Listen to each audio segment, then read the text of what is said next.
తమిళనాడులోని చెన్నై జిల్లాలో తిరువికా నగర్ అనేటువంటి ఒక ఎస్సీ రిజర్వ్ కాన్స్టిట్యున్సీ ఒకటి ఉంటుంది. ఎస్, ఆ కాన్స్టిట్యున్సీ గురించి ఇప్పటి వరకు ఎవరికీ తెలియదు. బట్ నేను ఒక ఎమ్మెల్యే గురించి చెప్తా. ఆ ఎమ్మెల్యే గురించి అయితే అందరికీ తెలుస్తుంది.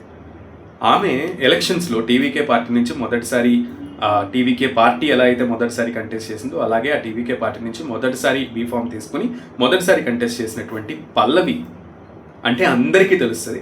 సో ఆమె కాన్స్టిట్యున్సీ తిరువికా నగర్. సో ఆమె 22,000 పైచిలుకు మెజారిటీతో ఎన్నికల్లో గెలిచి మొదటిసారి ఎమ్మెల్యేగా అసెంబ్లీలో అడుగుపెట్టింది. యాజ్ ఆఫ్ టీవీకే పార్టీ ఎమ్మెల్యేల్లో చాలామంది ఎట్లా అయితే మొదటిసారి అడుగుపెట్టారో అలానే ఆమె కూడా. అదొక సంచలనమైన విషయం. ఇంకోటి ఏంటంటే ఆమె ఎన్నికల ప్రచారం బీఫామ్ తీసుకుని ఎన్నికల్లో ప్రచారం చేస్తున్న సమయంలో ఆమె 8 నెలల గర్భవతి. ఆ 8 నెలల గర్భవతి అయిన సమయంలో సమ్మర్లో ఎలక్షన్స్ జరిగిన నేపథ్యంలో ఆ సమ్మర్లో తమిళనాడులో ఎండలు ఎలా ఉంటాయో మనందరికీ తెలిసిందే. సామాన్యుడు కూడా కూలబడిపోతాడు రోడ్ల మీద నడిస్తే.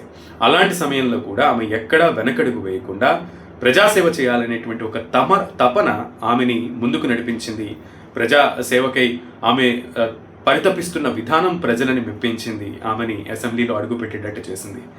1-2 సార్లు ఆమె సొమ్మసిల్లి పడిపోయినప్పటికీ కూడా ఎక్కడా వెనకడుగు వేయలేదు. త్రూ అవుట్ ద క్యాంపెయిన్ ఆమె సక్సెస్ఫుల్గా నిర్వహించింది. టీవీకే పార్టీకి ఆమె పట్టుదల ఓట్లను రప్పించింది ఆ నియోజకవర్గంలో.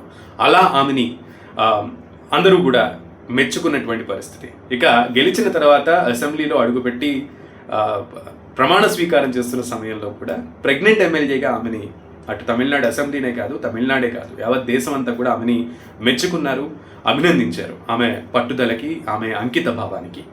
ఇక ప్రజాసేవ చేయాలనేటువంటి ఆమె తపన ఎంత దృఢంగా ఉందంటే ఇప్పుడు తమిళనాడులో అసెంబ్లీ సమావేశాలు జరుగుతున్నాయి.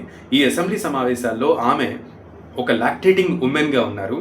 సో ప్రెగ్నెంట్ అయిపోయిన తర్వాత, డెలివరీ అయిన తర్వాత ఆమె చిన్న పసికందుని ఆమె అటు తల్లితనాన్ని కూడా విడిచిపెట్టకుండా ఆ బాధ్యతను నిర్వర్తిస్తూనే మరొక చేత్తో ఇటు ప్రజాసేవని చేయాలనేటువంటి ఒక 2 బాధ్యతల్ని కూడా, గురుతర బాధ్యతల్ని కూడా ఆమె సమానంగా చూస్తూ అసెంబ్లీ సమావేశాలకి ఆమె తన బిడ్డతో, చంటి బిడ్డతో అసెంబ్లీ సమావేశాలకి హాజరై ఇటు ప్రజా సమస్యలపై ఆమె గలమెత్తడం మరొకసారి అటు తమిళనాడు అసెంబ్లీనే కాదు యావత్ దేశాన్ని కూడా ఆమె వైపు మరొకసారి తిరిగి చూసేలా చేసింది. Hats off for your dedication Pallavi గారు.